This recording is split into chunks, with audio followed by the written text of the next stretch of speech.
C'est pas ici comme ça pour que tu peux marcher. Hein. Si tu marches ici, il faut regarder bien comment marcher. À 100 mètres, il faut regarder devant. S'il veut m'attraper, c'est à la barrière.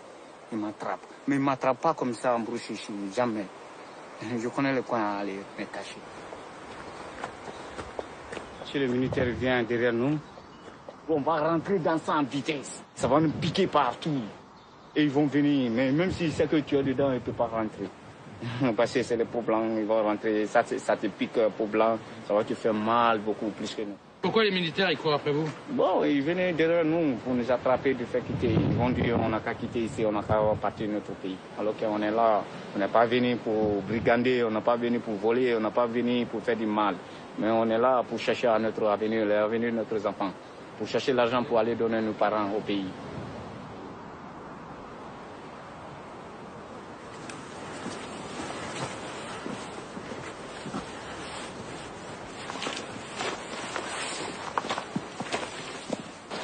Il y avait nos amis qui étaient là. Leur nom est écrit ici. Qu'est-ce qu'il y a écrit sur les... C'est leur nom. Ils sont tous en Europe aujourd'hui. Ah oui? Oui, ils sont tous en Europe. Je n'ai pas mis mon nom ici. Oui.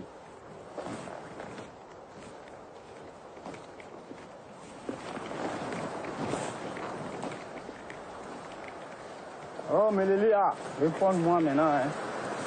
Mais Lélia, réponds-moi. Il ne me répond pas, mais cette fois-ci, il va me répondre. Je vais rentrer cette fois-ci.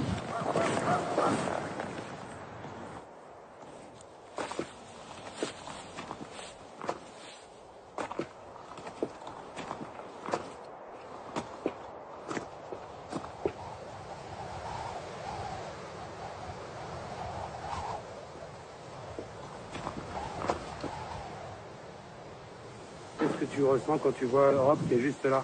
Ça me fait exciter de rentrer en Europe.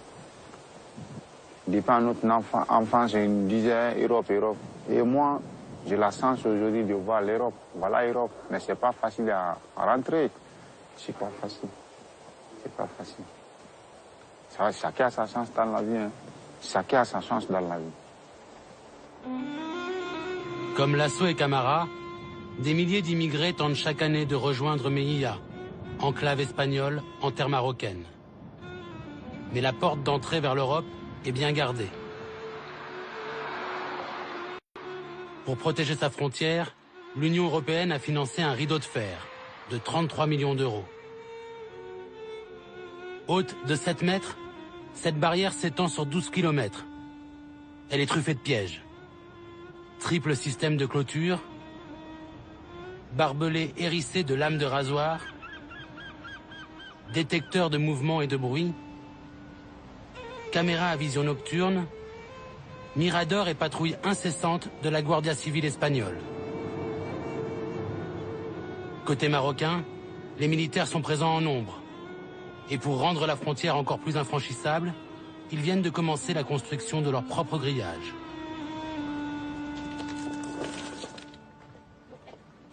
En attendant de prendre d'assaut la barrière, les migrants se cachent sur les flancs du mont Gourougou. Pourquoi nous voulons te dire merci. Merci Seigneur. Toi qui nous as donné le pain de ce jour. Toi qui nous as permis de résister aux maladies. Toi qui nous permets de résister au froid en ce moment précis. Nous te disons merci. Et nous allons réussir à Boza. Oui, Père Céleste, notre Dieu. Amen. Nous rencontrons Hyacinthe. Lui et ses compagnons ont fui la Côte d'Ivoire en 2011 pour échapper à la guerre civile. Cela fait 3 ans que Hyacinthe vit ici, dans la forêt. Ici à Gorogo, on prie chaque jour. Chaque jour? Chaque jour, on prie. Vous priez pourquoi? Parce que lorsqu'on va à la barrière, le Boza, c'est Dieu qui donne le Boza. Qu'est-ce que c'est le Boza? On appelle Boza, c'est un jargon en forêt qui signifie réussir à franchir la barrière et entrer à Melilla. Hyacinthe accepte de nous faire visiter le camp. Entre 1500 et 2000 personnes y trouveraient refuge régulièrement. La plupart viennent d'Afrique francophone. Ici, c'est la montagne où habitent les Blacks. les clandestins. Nous sommes organisés par communauté. Il y a les Camerounais, les Maliens, les Guinéens, les Ivoiriens. Nous sommes à la communauté ivoirienne. C'est le ghetto ivoirien. C'est vous le chef? Oui, oui. Vous avez été désigné chef comment? Bon, c'est l'ancienneté et puis l'expérience de la barrière.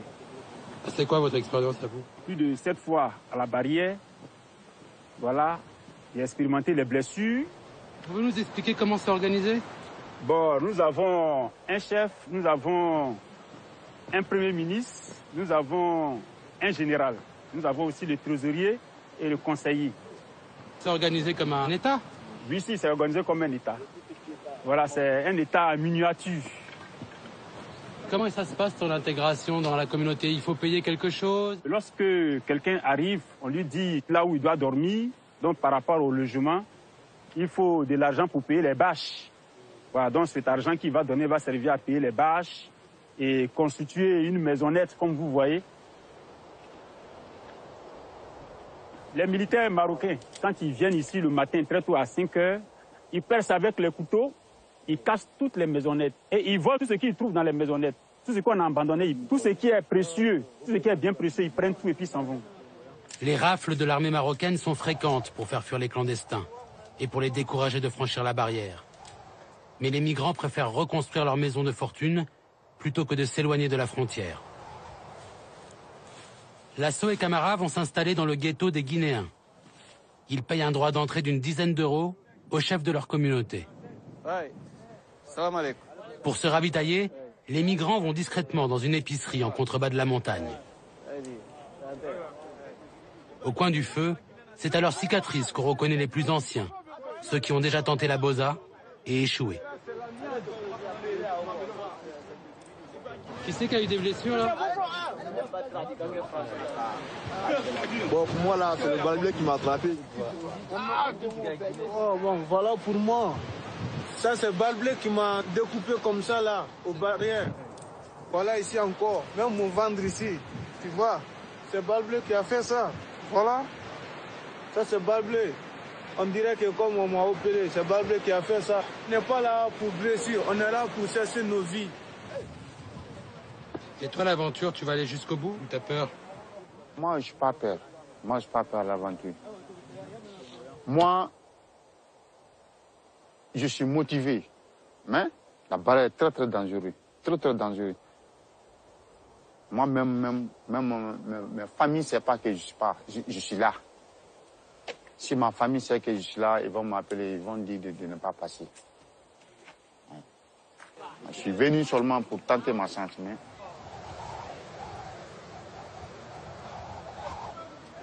Avec le froid et l'arrivée de l'hiver, les tentatives de passage vont s'intensifier. Dans le camp, il se dit même que c'est imminent.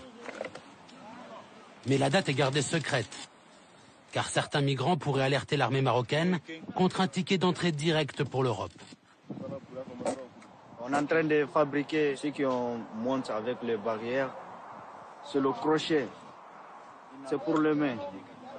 Pourquoi vous êtes obligé d'avoir un crochet pour les mains? Parce qu'ils ont modifié les barrières. Ils ont mis les barrières très dures. Si on n'a pas fait ça, on ne peut pas aller monter parce que les doigts ne rentrent pas. Ça, c'est terminé, ça? Oui, voilà, ça c'est terminé. Et voilà, on attrape comme ça.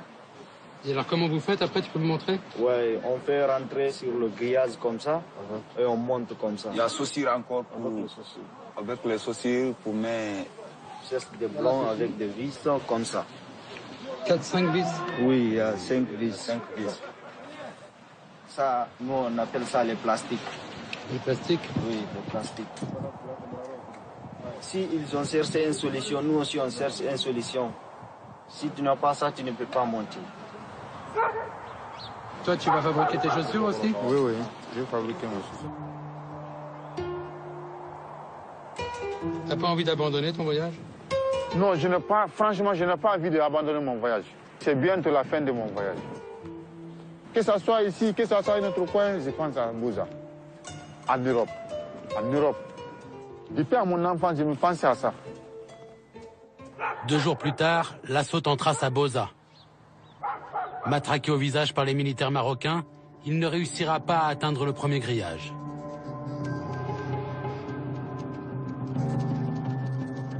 Quand l'ordre est donné, les migrants se jettent sur la barrière par centaines.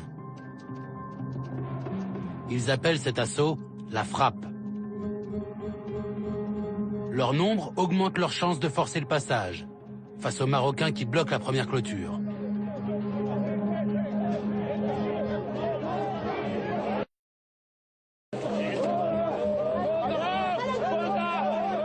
Ceux qui arrivent à pénétrer dans l'enclave espagnole pourront demander l'asile et seront protégés de l'expulsion.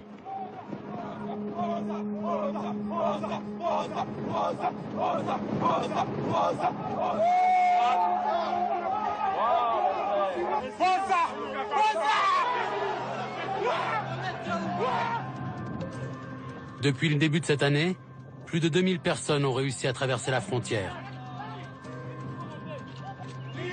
Ceux qui échouent se retrouvent entre les mains de l'armée marocaine.